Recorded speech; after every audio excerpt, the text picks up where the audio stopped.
Romanos, capítulo 1, 2 versículos apenas. Nós vamos ler Romanos, capítulo 1, do verso 16 e 17. Romanos 1, 16 e 17.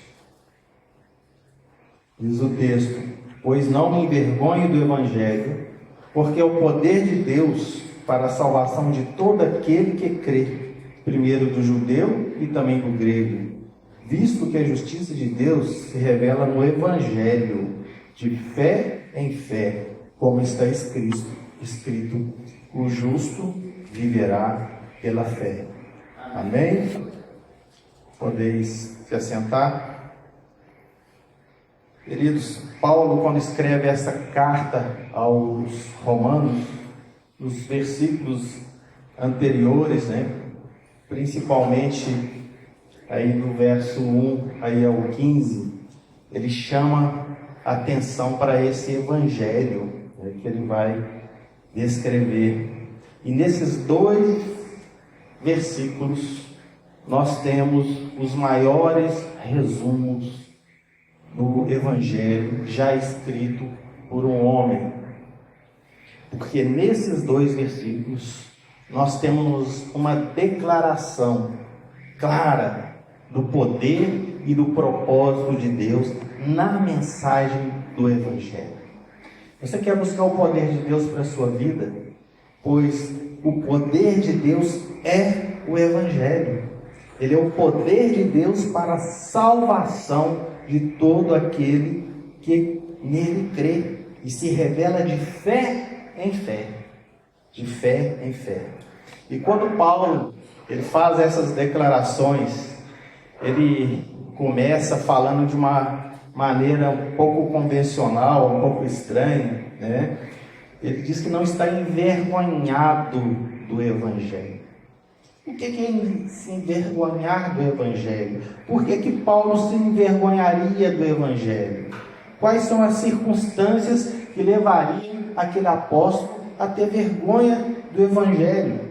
Isso parece meio estranho aos nossos olhos nos dias de hoje, e talvez se nós fôssemos buscar um pouco mais a compreensão do texto, buscar mais um pouco o contexto de época, talvez nós poderíamos entender um pouco mais do que Paulo estava falando, compreender a cultura daquela época.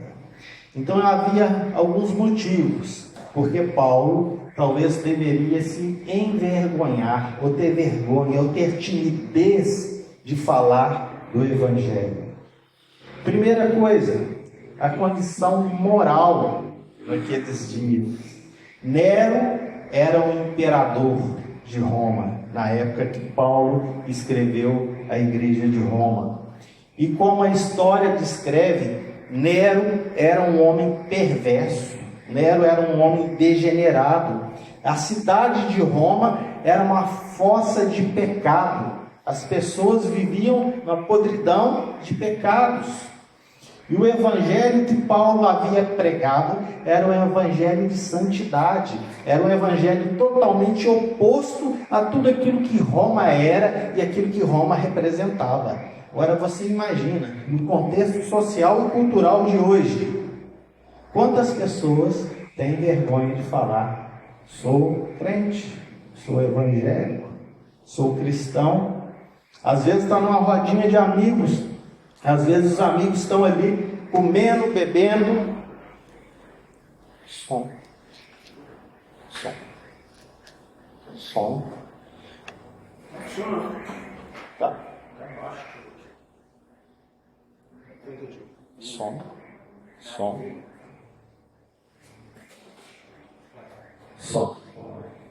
Aqui era o problema técnico, aquele microfone.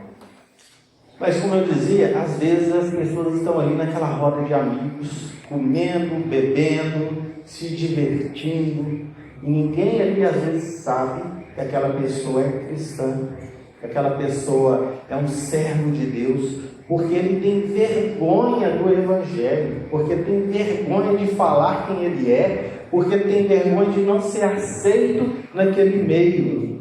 A condição de Paulo aqui era muito pior. Ao ser exposto e da forma como ele falava ali do Evangelho, ele estava indo contra tudo aquilo que Roma representava naquela época. Além disso, para agravar um pouco mais, Paulo era judeu. E como a gente viu na história, quem perseguiu a igreja de Cristo no início foram os próprios judeus. Eles é que mandaram crucificar a Cristo. Eles que entregaram a Cristo para ser crucificado. Os judeus que perseguiam a igreja de Cristo. Paulo foi um desses perseguidores. E exatamente por ser judeu e por falar desse evangelho, ele era também mal visto entre os judeus. Então, mal visto entre os romanos, mal visto entre os judeus. Talvez ele deveria ficar quieto, né? Talvez as pessoas pensariam assim: olha, numa condição dessa, fique quieto, não fale do evangelho. É a mesma coisa de você ir para um país muçulmano e começar a colocar um alto-falante numa praça e começar a falar de Jesus numa praça pública, num país muçulmano. Era o que Paulo fazia, porque ele falava: não envergonhe o Evangelho. O Evangelho é o poder de Deus. O Evangelho é o poder de Deus para todo aquele que nele crê. Ele podia ser desprezado, ele podia ser maltratado, ele podia se tornar até mesmo escravo, mas ele não se envergonhava do Evangelho de Cristo. E o Evangelho que Paulo pregava era algo quase inacreditável. O Evangelho parecia loucura. O Evangelho de um homem que seria o Salvador, que era Filho de Deus, algo inconcebível ali para os judeus, para os romanos. Talvez fosse uma mensagem difícil para as pessoas com aquela cultura naquela época conseguirem entender. Mas aquele homem a quem Paulo pregava era totalmente diferente de todos os outros ditos salvadores que o mundo teve. Porque todos os ditos salvadores que o mundo teve anteriormente, todos eles morreram. E todos eles ficaram na sua sepultura. Mas Jesus ressuscitou. Jesus foi o único que morreu e ressuscitou. O único que provou poder sobre a morte e sobre a vida. E disso, Paulo sabia muito bem. Aquele evangelho que ele pregava e que parecia que tinha coisas muito estranhas para se acreditar, não mudou muito nos dias de hoje. Para muitas pessoas, hoje o evangelho é loucura, é coisa de louco, é coisa de gente que não tem cultura, é coisa de gente que não tem inteligência, que não tem QI. Olha, evangelho não é para quem tem cultura, evangelho não é para quem tem inteligência, evangelho não é para quem tem QI elevado. Evangelho é para quem tem fé, porque o poder de Deus se revela no Evangelho através da fé. É o que Paulo fala aqui. E Paulo estava disposto para pagar o preço de compartilhar essa fé. Eu às vezes fico pensando, tantas pessoas ficam buscando, querendo, olha, um milagre, uma cura, um derramar do poder de Deus sobre as suas vidas, mas não atenta ao que está escrito na própria palavra, que é a revelação de Deus. O Evangelho é o poder de Deus. Você quer ter cura? Você quer ter disposição? Você quer que tudo vá bem? Você precisa de poder de Deus. Você precisa de Evangelho. E você precisa exercitar a sua fé nesse Evangelho. Você precisa de crer no que está escrito nesse Evangelho. Você não precisa de ir atrás de homens, você não precisa de ir atrás de ninguém. Porque quem você deveria ir atrás já está dentro de você, que é o Espírito Santo, o próprio Senhor Jesus.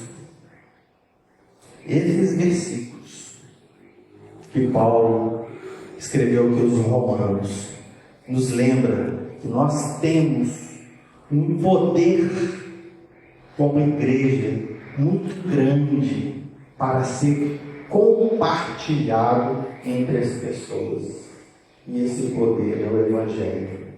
Não é um poder humano, não é um poder baseado em pessoas, não é um poder baseado em inteligência humana, em capacidade, mas a palavra poder de Deus, dunamis, aqui é energia, é força, é a força que habita em Deus. Você está desanimado? Você está para baixo? Você está precisando de energia? Estou precisando de um gás. Estou precisando tomar um energético, né? Assim que os jovens falam, né? Estou precisando tomar um energético. Você está precisando de poder de Deus. Você está precisando de Evangelho. Você está precisando de acreditar no Evangelho. Você está precisando de crer em cada uma das palavras que estão escritas aqui nesse livro. Tudo que sai daqui desse púlpito sai da palavra, sai do Evangelho. Você tem que se apropriar disso, você tem que crer nisso, você tem que ter fé para que isso se revele em poder para a sua vida. Deus não poderia ter revelado o seu poder contra o pecado de qualquer maneira.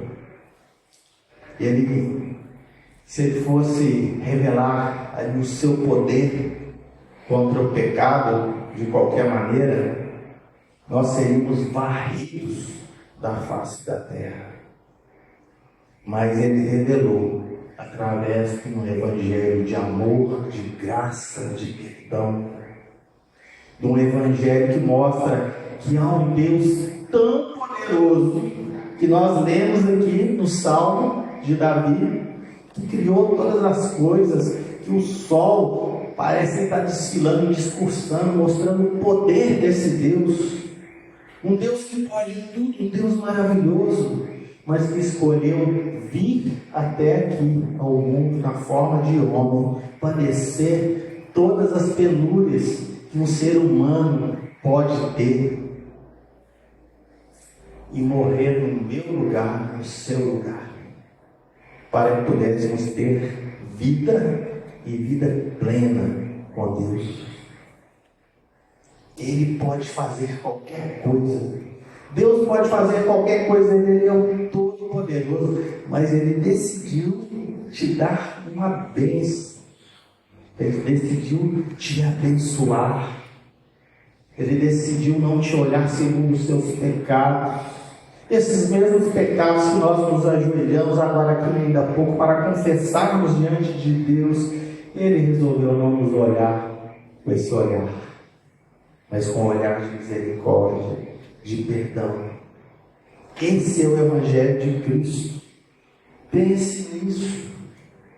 E quando Deus toma um pecador perdido e o salva pela sua graça exclusivamente, Ele faz dele uma nova criatura, um novo ser. E isso é a coisa mais poderosa do mundo. Isso é mais poderoso do que abrir os olhos ao cego, do que fazer um aleijado andar. Isso é trazer vida a quem estava morto em seus delitos e em seus pecados. Deus poderia ter enviado todos para o inferno, e Ele teria direito de fazer isso, porque o homem pecou em toda a sua descendência. Mas Ele preferiu não nos enviar para o inferno, mas nos enviar o seu amor, na forma do seu Filho, do seu único Filho. E por isso nós devemos ser gratos, porque Ele nos amou primeiro, quando nós ainda estávamos mortos em nossos delitos, em nossos pecados. Essa é a mensagem de Paulo. Esse é o Evangelho de Cristo. Esse é o Evangelho de poder. Esse é o Evangelho que transforma, que muda pessoas. Quantas pessoas ficam buscando sinais, milagres do poder de Deus? Olha, não há um sinal, não há um milagre tão grande quanto a mudança de coração de uma pessoa, de um pecador. Você sabe que é por isso que os anjos se alegram quando um pecador se arrepende, porque esse é o maior milagre que pode haver. E esse milagre só é possível através do Evangelho. Existe o Evangelho da religião que diz: vire uma nova folha, né? Vamos virar a página, vamos deixar as coisas no passado. Existe um Evangelho do materialismo que fala: seu valor é determinado pelo que você tem. O ganho é o objetivo da vida. Existem muitos evangelhos. Existe um evangelho do liberalismo que fala o seguinte: estou bem e você está bem. Deus nos aceita como somos e nos levará para o céu, se o céu realmente existir. Nossa, que maravilha, né? Que liberalismo. Existem crentes assim, e existem crentes que acreditam no Evangelho assim.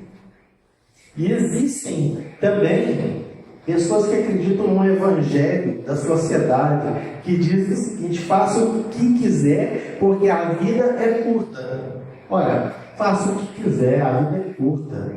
Se alegre, saia, coma, beba, viaje, faça o que você quiser, porque a vida é curta. Esses são os evangelhos que o mundo diz, que a sociedade diz, que a religiosidade diz. Mas esse não era o evangelho que Paulo pregava, não. O evangelho que Paulo pregava dizia: você é um pecador, e se você morrer em seus pecados, você irá para o inferno. No entanto, Deus ama você e enviou o seu Filho unigênito, o Senhor Jesus, ao mundo. E o Senhor Jesus morreu pelos seus pecados e ressuscitou dos mortos. E se você colocar sua fé nele, então você será salvo eternamente. Esse é o Evangelho puro e verdadeiro. Qual que é o Evangelho que a gente tem buscado? Qual que é o Evangelho que a gente quer ouvir? Em Roma, as pessoas queriam ouvir talvez um Evangelho liberal, né? Um Evangelho mais religioso. Mas o Evangelho que Paulo pregava não era o Evangelho que as pessoas queriam ouvir, mas é o Evangelho que elas precisam. Nós ouvimos isso, né, durante as orações, durante as ministrações. Deus não nos dá aquilo que nós queremos, mas Deus nos dá aquilo que nós precisamos. Em segundo lugar, queridos, o Evangelho é o poder de Deus para ser compartilhado. Deve ser compartilhado ao mundo, aos homens, porque ele é a salvação do homem. É a única forma porque o homem pode entender o plano de Deus para que ele seja salvo e para que ele aceite esse plano. Por que Deus desistiu de seu Filho para morrer na cruz pelos pecados da humanidade? Essa é uma resposta que atormenta muitas pessoas. Olha, eu seria incapaz de abandonar o meu filho ou de querer algo de ruim para o meu filho. Por que Deus, sendo tão bondoso, Por que Deus, sendo tão perfeito, sendo exemplo de Pai, Ele abandonou o seu Filho para que Ele morresse? E a resposta é: porque Ele me ama e porque Ele te ama. O plano de Deus, o propósito de Deus é mostrar ao mundo o quanto Ele nos amou através do seu Filho, para que nós fôssemos salvos. E a palavra salvação, ela tem um significado muito profundo, se você for pesquisar. Segurança, preservação, libertação. Quando somos salvos, temos segurança da salvação, temos segurança em Cristo. Quando nós somos salvos, nós temos certeza que nada pode tomar essa salvação de nós. Há uma preservação dessa salvação. Nem a morte, nem a vida, nem a altura, nem a profundidade, nem potestades, nem qualquer outra criatura, nada poderá nos separar do amor que está em Cristo Jesus. E a libertação. As pessoas se libertam de quem elas eram, de como elas eram, das coisas que elas faziam, sentem repulsa por aquilo que eles faziam de errado. Essa é a ideia de ser salvo de todo mal e de todo perigo. E essa é a salvação que Cristo oferece. Te livrar da contaminação espiritual, do engano espiritual, da destruição espiritual do seu espírito. A morte eterna é reservada para aqueles que estão destinados ao inferno, aqueles que não aceitarão esse evangelho de salvação. Ali haverá destruição espiritual. Nós não devemos nos esquecer disso, que o Senhor Jesus veio para nos salvar um fogo terrível do inferno, que já está a arder. E Deus é justo, e Deus vai honrar aqueles que aceitaram o Evangelho que Ele deu, a salvação que Ele deu gratuitamente em Cristo Jesus. Mas também irá condenar aqueles que a rejeitaram também. E por último, para finalizar, o plano do Evangelho é a salvação para todo aquele que crê. A fé é indispensável para a salvação.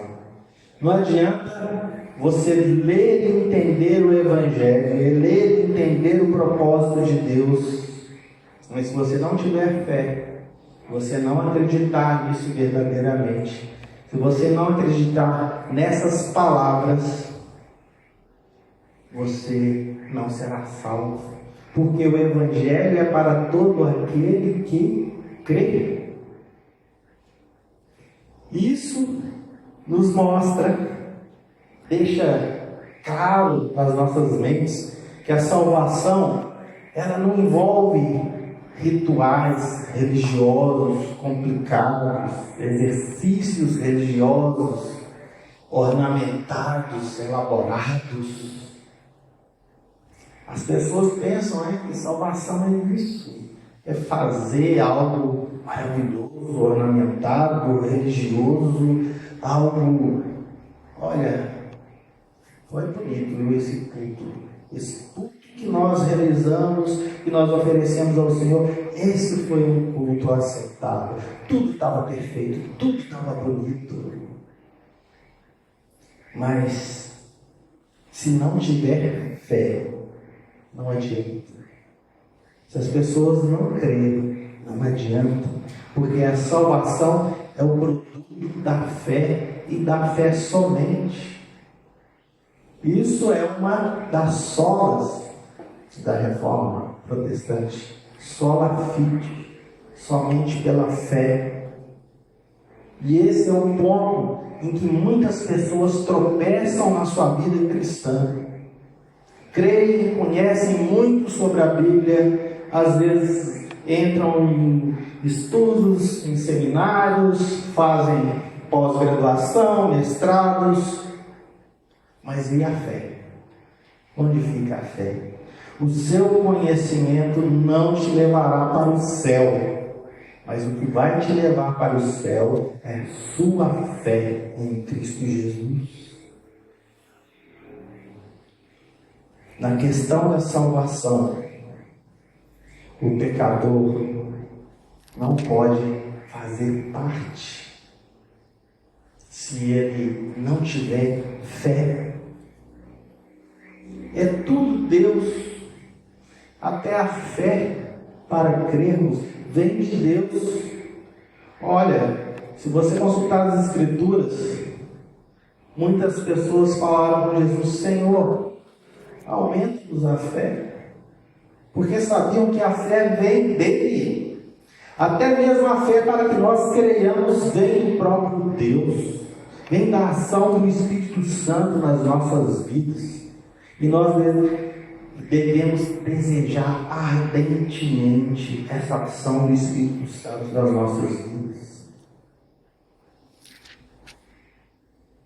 Se nós estivermos dispostos simplesmente a receber a mensagem de Cristo pela fé, nós seremos salvos. Eu, consultando alguns vídeos de grandes pregadores, eu fui olhar alguns vídeos de Billy Graham e fiquei olhando e falava: gente, o que esse homem tinha de tão especial na sua mensagem que ele falava e milhares de pessoas se convertiam? Será que ele tinha um sermão bem elaborado? Será que ele tinha uma retórica boa? Será que ele usava algumas técnicas que as pessoas aprendem nas disciplinas do seminário, como homilética, retórica, oratória? Mas a minha surpresa é que as mensagens de Billy Graham eram mensagens simples. Você olhava, ele lia um texto, falava de uma forma simples. O que ele queria era que as pessoas entendessem claramente o que ele estava falando. E ele orava, e ele pedia que o Espírito Santo desse fé aos corações daquelas pessoas, para que elas pudessem se apropriar daquela palavra do Evangelho e pudessem ser transformadas as suas vidas. E a minha pergunta é: o que você está confiando nessa noite? Em que você acredita? Qual que é a sua fé? Você acha que para você ser abençoado, você precisa de fazer alguma coisa, ou você precisa de crer? Talvez as pessoas procurem tantas formas para poder sentir a presença de Deus, e aí eu não quero enumerá-las, né? Mas existem várias formas, né? E se esquece do principal, que é a fé. Deus só exige que você tenha fé na palavra dele. Deus não exige grande preparação de você, porque essa preparação vem pelo próprio Espírito dele. Mas a única coisa que Deus requer de você é fé, para que você creia no Evangelho, para que você possa ser canal do poder de Deus para as pessoas. E esse Evangelho deve ser compartilhado, porque esse compromisso do Evangelho não é com o rico, nem com você especificamente, não é com o seu CPF, mas é com todos aqueles que creem A mensagem do Evangelho é para cada uma das pessoas do mundo. Ninguém está longe do alcance do Evangelho, da graça de Deus. A garantia, o penhor do Evangelho é que qualquer um que ouça essa mensagem e precise de cura possa ser salvo pela graça preciosa do Senhor Jesus. Muitos trabalham nesse versículo, no final do versículo 16, nessa parte, né? Primeiro do judeu e também do grego. Isso às vezes nos incomoda, mas não deveria nos incomodar. Deus não deu o Evangelho ao judeu primeiro em referência à prioridade. Ele deu o Evangelho primeiro ao judeu em referência ao tempo, em referência à aliança que ele já tinha com os judeus. Ele já estava em aliança com os judeus durante milhares de anos, quando ele enviou seu filho Jesus como Messias. E eles o rejeitaram.